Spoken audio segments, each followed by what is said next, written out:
Suspense.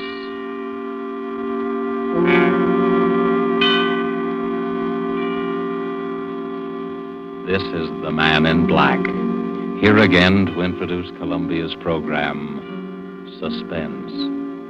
Our star this evening is Miss Maureen O'Hara, whom you've seen rise to stardom in Hollywood within the short space of a year.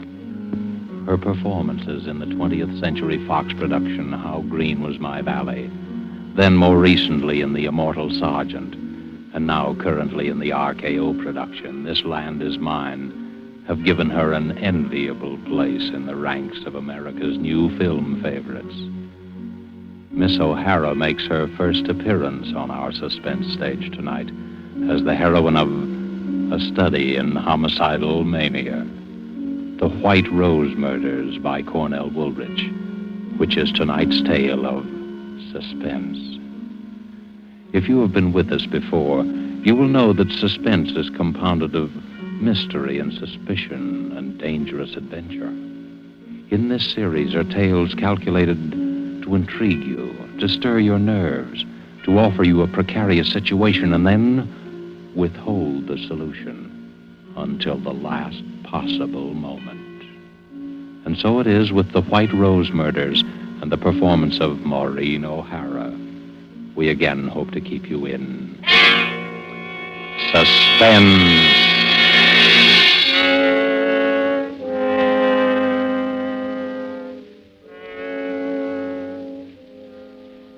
He stood there waiting.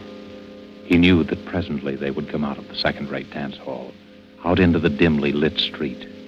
He listened a while and smiled as the orchestra played that tune inside. And then they came out, the two girls, and still he waited, close enough to hear what they were saying. Well, I'll see you at the office tomorrow, Sally. Oh, I don't know how I'll get up. It's after 1 o'clock. 6 hours sleep. Oh, I'll be dead tomorrow. Me too. Oh, gosh, I gotta have at least 8 hours or I'm no good at all. I wish I had someone to walk me to the bus. It's 4 long blocks. I'll walk you down, Sally. Oh, don't bother. We go in different directions. Well, it's no trouble. Really, I don't mind. Well, really, it's not necessary.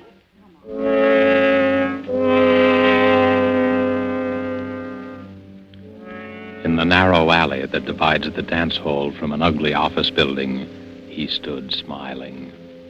Just a little inside the alley, he stood stiffly against the wall, his head back, eyes closed, arms straight down, and in his left hand, a white rose. Well, all right then, Sally. Good night. Good night, Joan. See you in the morning. Dum, da, da, da, dum. Da, da, da, da, da, da, dum. Dee. Oh, I hope I don't have to wait long for the bus. Who are you? Keep away. Keep away from me. Let me go. Let me go.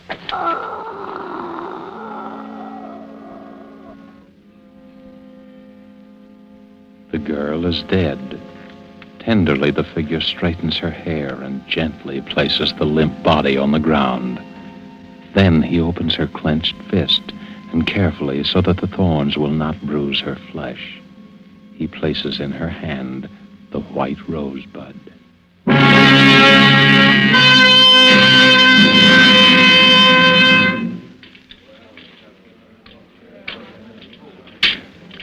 Pardon me, my good man. Is it true that you are the famous detective Terence Riley? Huh? Oh, Jenny, I didn't see you come in. Well, now that I'm here, how about offering to buy a cup of coffee for the girl you're going to marry? If you can ever get up enough nerve to ask her. Oh, it's no use, Jenny. I guess we better call it quits. I'm just a dick on the homicide squad, and that's all I'll ever be. And I'm a rich debutante. We don't belong together. Oh, you've been reading too many of those romantic stories, Terry. What is it this time? What's wrong? Yeah, they call him the White Rose Killer. And he's got to be caught. There's a general demotion coming on if he isn't, and that's all I need to get back into uniform. Oh, don't worry, darling. You always look good in blue. Yeah. Just to match the way I feel. Tell me more about the White Rose Killer. What's he like? That's the stumble. He could be anybody. No one's ever seen him except the dead, and they don't talk about it afterwards. Just slips out of the shadows and kills and then slips back again. How many has he murdered? 4. And he's not through yet. It's going to be one of those chain things if he's allowed to keep on. Are you sure it's always the same one? Yeah, that part of it we're sure of. It's the same touch, the same way of operating every time. How do you know that? Well, it's a rose. A white rosebud. Death rose. Puts it into each victim's hand after he kills her. Her? Yep. It's always a woman. A young woman between 19 and 23. What's behind it? Do you have any idea? Well, I'm not sure. But here's what I figured out. You know what a rose stands for. Symbolically, I mean. Why, yes, it's the flower of love. The white rose, the bud, has another meaning. Purity, loyalty, devotion, and especially it stands for a young girl. That's right. And that's about the way I see it. So maybe it's a double cross, committed against our murderer by some young girl whom he worshipped and who betrayed his faith in her. You ought to be a detective, not me. Thanks, darling. I've got a very fine teacher. Sweet. There's another thing. The murders were all committed near places where there was music, dance halls and cabarets and the like. There's a song that brings back the original shock that, gives him the final push over into the darkness. As far as we can figure out, it's the beer barrel polka. Well, how does he commit the murder? Is it always the same way? Always. Strangulation between the hands, with the thumb into the windpipe to keep his victims from crying out. But isn't there anything else you know about him? No, that's why it's so hopeless. He's insane, of course, but there's only this one phase to his insanity. Probably perfectly normal in appearance and behavior. You could pass him on the street and even know it. Well, it's only when he sees someone vaguely like the girl he loved and hears that song that the one defective wire in him is jangled and short circuit. But, Terry, the flowers, don't the flowers tell you? He must get them somewhere you could trace. Well, we don't know where he gets them. Maybe he steals them or... Terry, what if you were the one to get him? Well, it would mean a citation and a promotion. And then all the things that stand between us would disappear? We could get married? Well, the chances would be a lot better anyway. But what chance have I? Everyone in the department has been working their heads off for weeks and they've all failed. Uh-huh. Terry, what were the girls like? The ones he killed? Well, as I told you, they were all between 19 and 23. Their heights were pretty much the same, too. They were all tall girls, around 5 feet 6 or 7. A little taller than you. And all dark-haired. How did they wear their hair? Why, they... Say, what is this? Oh, nothing, darling. Just interested. How did they wear their hair? Well, from what I remember, they wore it sort of loose and curly down the back. I suppose each one had a resemblance to that long-dead love of his. That's probably it.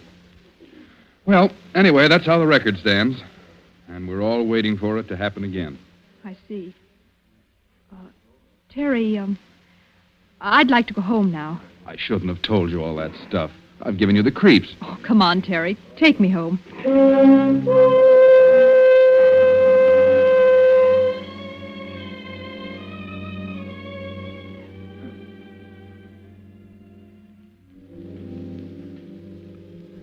Later, Jenny stands by the window in her room, looking out, thinking. She doesn't move for a long time. Then suddenly, quickly, she goes to her closet and begins to rummage through her many pairs of shoes. Carefully, she picks one pair with 3-inch heels. 5'6" or 7. Then she walks quickly to the dresser, opens a drawer, takes out a comb, and starts redoing her hair. One loose and curly down the back. Well, here we go. Edward! Yes, miss? Is the car ready? Yes, Miss Virginia. I've been waiting for you. Let's go before Mother sees me. Your mother's been looking for you, miss. I hope you didn't tell her. No, Miss Virginia, I didn't. Good. Come on, Edward. Where do you wish to go, Miss Virginia? The Starlight Dance Hall on Grove and 2nd Street.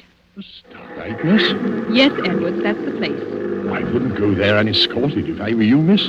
It's one of the worst places in the city. Has a very bad The reputation. Starlight Dance Hall, Edwards. Very good, miss. Very good.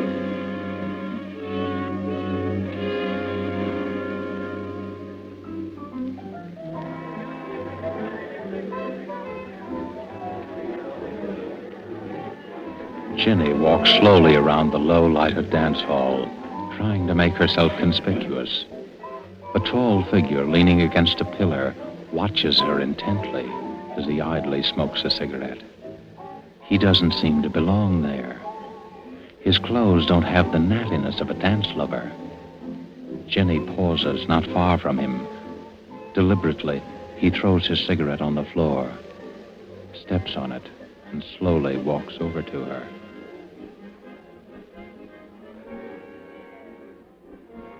Hello.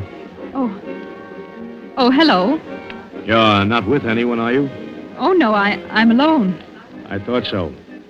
I've been watching you all the time. Have you? I haven't seen you dance yet. I don't know anyone here. How about dancing with me, then? All right. Come on. Let's go out on the floor. Do you come here often? No. I never go to the same place twice. You don't? Why? I'm always looking for new faces. I'm restless. Do you find the faces you're looking for? Listen. Listen to that song. I like that. I like it very much. Yes, it is a nice song. You know, you remind me of someone I used to know. I'm trying to think who. I do? Yeah. You mind if we stop dancing and go over and get a drink? No, let's go. Oh, look. They sell flowers here. Yes, I see. I'll get you some. What kind would you like? Oh, any kind. You pick it out. All right. Let's see. There's something kind of innocent and young about you. Different from most of the girls that come here. Can't we stay here a little longer? It's intermission now. They won't play again for 10 minutes. Come on. But I like it here. Let's stay a little while longer. Well, then let's go down for some air. We can come back in a few minutes. Come on. But, We'll be back before the music starts. oh, you're hurting my arm. Am I? I'm sorry.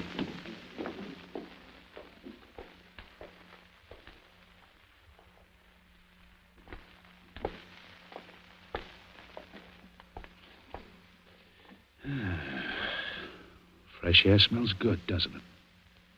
It's so dark here. Let's go back. You're not scared, are you? Oh, no, it's Let's walk just down that this alley and back. Please.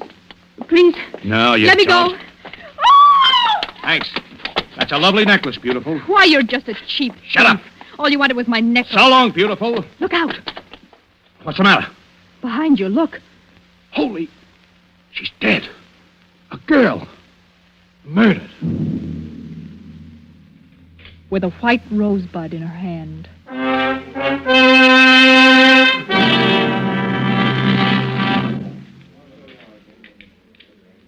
Well, Ginny, happened again last night. Just like the other times. A girl strangled in an alley and a white rose in her hand. Any news of the killer? No. He might just as well float through the air for all the trace he leaves. Well, he must have bought the flower upstairs in the dance hall. He must have been there earlier, bought it, and saved it No, until... there was only one rose sold up there all night. And to a man who had a different girl with him. We had the flower girl at... How did you know that they sold flowers there? I didn't tell you. Well, I must have read it somewhere. You couldn't have. Wasn't in any of the papers. No details were given, just the statement that an unidentified body was found. Well, I just imagined that they'd sell flowers in a place like that. Well, I'm glad you don't go near those dance halls. Why, with this nut running around Oh, loose... don't bother about that. We'd better catch this killer. And fast. Where do you get this we stuff? To hear you talk, you'd think that you were on the case, too. Wouldn't you think so? To hear me talk?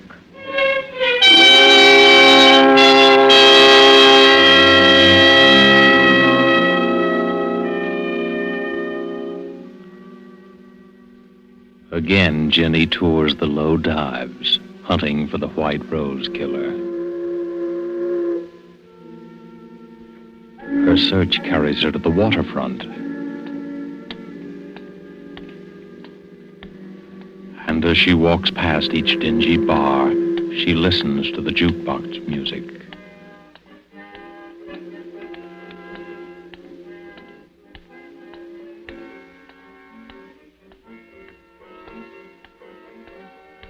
A little after midnight, she passes a dirty windowed saloon.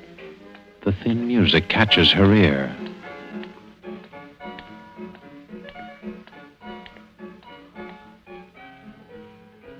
She pauses and listens, her eyes alive for some sign, some indication of the person she's looking for. Then suddenly her body becomes rigid as her eyes fall upon a figure huddled in the shadows. Someone's watching me. Slowly, she starts to walk up the street. Behind her, the heavy tread of a man's footsteps keep pace with hers. It's a quiet tread, unhurried but deliberate. For several blocks, it keeps the exact distance. Jenny starts to walk faster. I've got to know if he's really following me. The man quickens his pace. Jenny starts across the street. The man follows. She's sure now, sure that the man is following her. She fumbles for something in her purse. Her hand closes around a gun. If he tries anything, I'll shoot.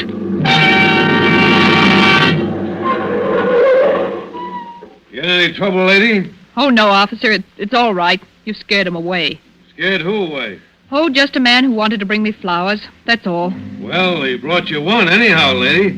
What do you mean? Right there on the ground, right by your feet. A white rose.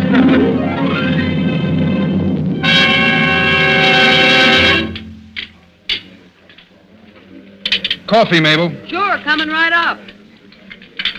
Here you are. Terry. Terry. Hello, Jenny. Sit down. Thank you. Say, what's the matter with you? Look, darling, read the gossip column in this paper. What daughter of a socially prominent family is that way about a detective and waits for him outside the station house in her limousine every night? Private chauffeur and all. But Mama says no. That's not so funny. Oh, they held a big family war council over me just now. Indian powwow, feathered headdress and everything. They did, huh? Well, what'd they decide? Oh, I was asked to give my word that I wouldn't see you anymore. I refused, of course, so I'm to be exiled. Where to? Our summer home. It's just a few hours out of town, but I'll be there all by myself. Just with Mrs. Crosby, the housekeeper. Oh, maybe they're right. Why don't you listen to them? Are you on their side, too? No.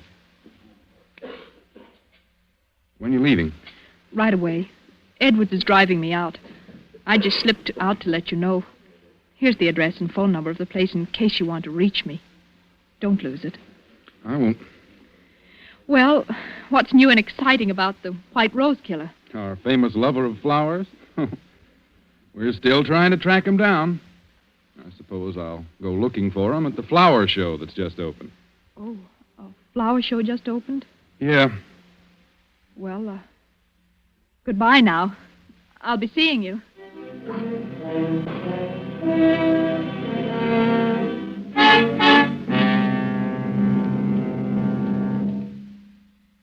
What floor is the flower show, please? 3rd floor, miss.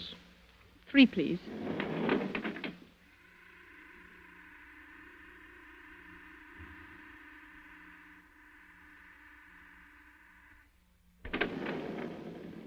Third floor. Where's the rose display, please? To your left, over there. See where the man in the gray coat is? In the gray coat? Oh, yes, thank you.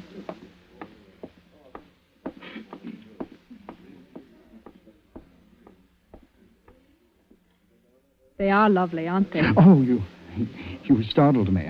I'm sorry. I was just admiring the roses.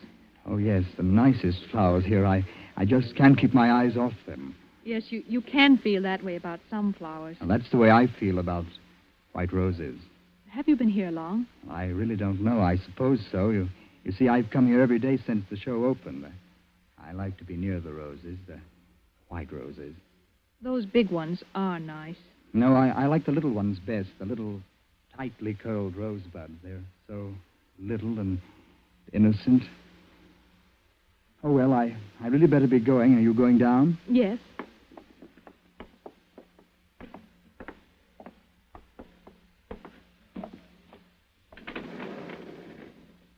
Down, please. Here, miss, I took a rose for you. Thank you. It's lovely.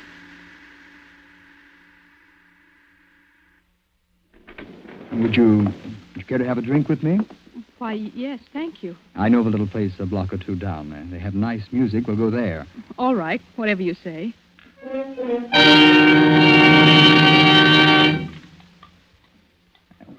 This is it. Where's the music? A nickel in the jukebox does it. Any special song you'd like? No, go ahead and pick one. Okay. There we are.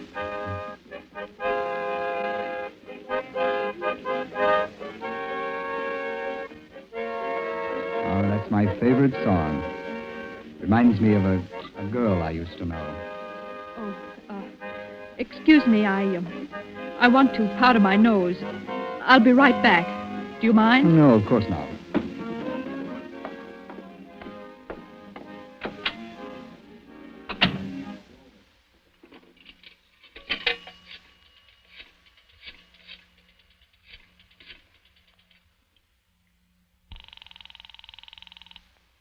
Seventh Police Precinct. Sergeant Thomas speaking.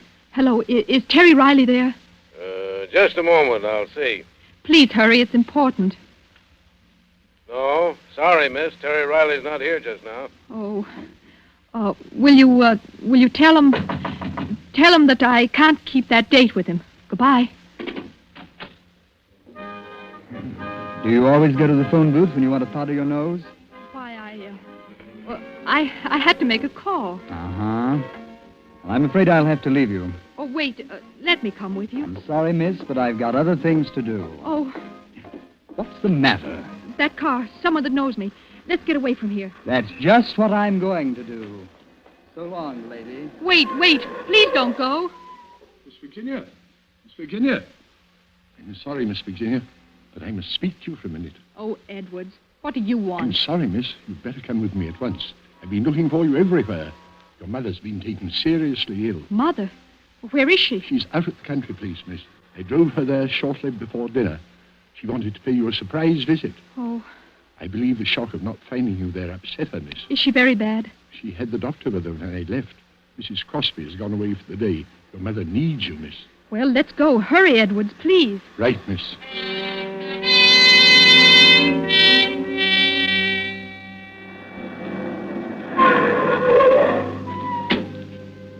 Where is Mother, Edwards? In her room, miss. You'd better hurry.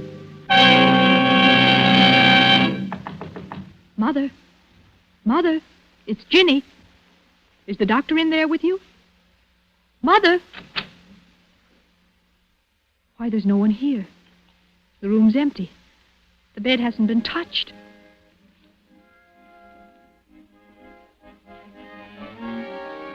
Edwards, what are you doing? Merely playing a song, miss. A favorite of mine. A favorite? Yes, Miss Virginia. Where's Mother? She's in the city, miss. You lied to me. I'm afraid I did, Miss Virginia. Why are you locking the door? You know why, Miss Virginia. It can't be. You're not the... The White Rose killer. But you see, I am, Miss Virginia. Driving you and your family around day after day. Sitting there right in front of you all the time. It was amusing to watch you hunting for me. Hunting for someone you saw several times a day. It can't be. You're not insane. Of course not. Who said I was? Edwards, you know I'm not the girl who betrayed you. Yes, I know that. Well, then unlock the door and let me out. Please, Edwards. I've killed 5 times. I've never regretted it. I'm going to kill you, Miss Virginia. Why, Edwards? Why? Because you've been so clever. Too clever. You made yourself look like her, the girl who deceived me. I could have killed you the day you first went out looking for me, but I had to be careful. Oh. I almost caught you that night at the waterfront. Tonight I dropped the White Rose when that police car came. Edwards, I've never done you any harm. Your sweetheart, Terry. He loves you, doesn't he? Yes. That's good. Because now you won't be able to deceive him like my girl deceived me. Keep away, Edwards. Keep away or I'll... You thought you'd use your gun, eh? Well, don't think I was fool enough to overlook that. I took your gun out of your purse. It won't do you any good to kill me, Edwards.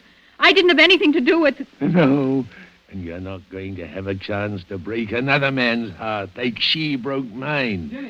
Jenny, where are you? Terry! It won't do you any good to call to him. He can't get in here without breaking down the door. Keep away from me. Terry! It'll be too late then, because I'm going to kill you now. Jenny, where are Terry! Just let me get my hands on that pretty white throat. Oh, keep away. Keep away from me. Terry! Stop! Jenny, are you all right? Yes, Terry, I'm all right. Oh, take it easy. Here, sit down. Oh, Terry, I was so scared.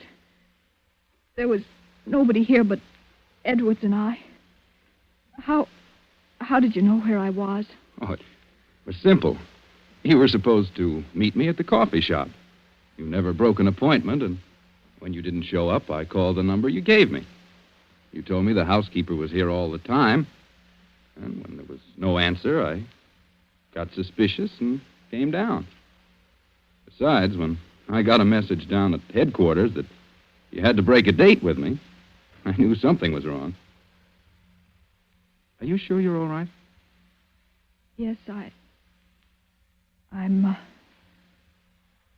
Terry, look. On the floor beside Edwards. A white rose. Must have fallen out of his pocket. That was meant for me. Oh, Terry, it's all crushed. Yeah. Crushed and dead. Just like the White Rose killer.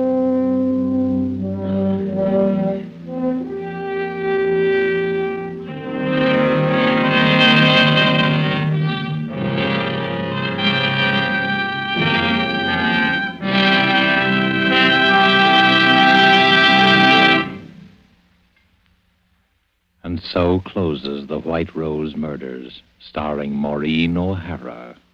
Tonight's tale of suspense.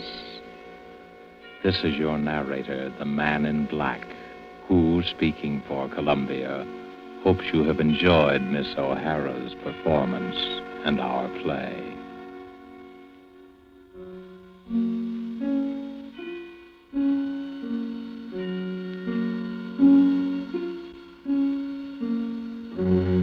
Next week, because of a special broadcast of the All-Star baseball game, suspense will not be heard. But again, the following week, we will be back with another play on this series and more of your Hollywood favorites. The producer of these broadcasts is William Spear, who, with Ted Bliss, the director, Bernard Herrmann and Lucien Marowik, conductor and composer, and Cornell Woolrich, the author, collaborated on tonight's Suspense.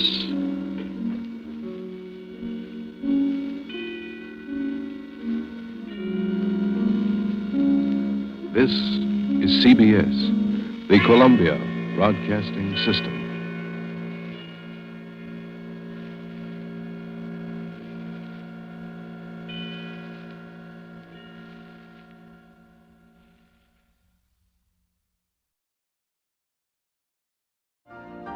You've been listening to the OTR Gold Network. Find more classic radio at otrgold.com.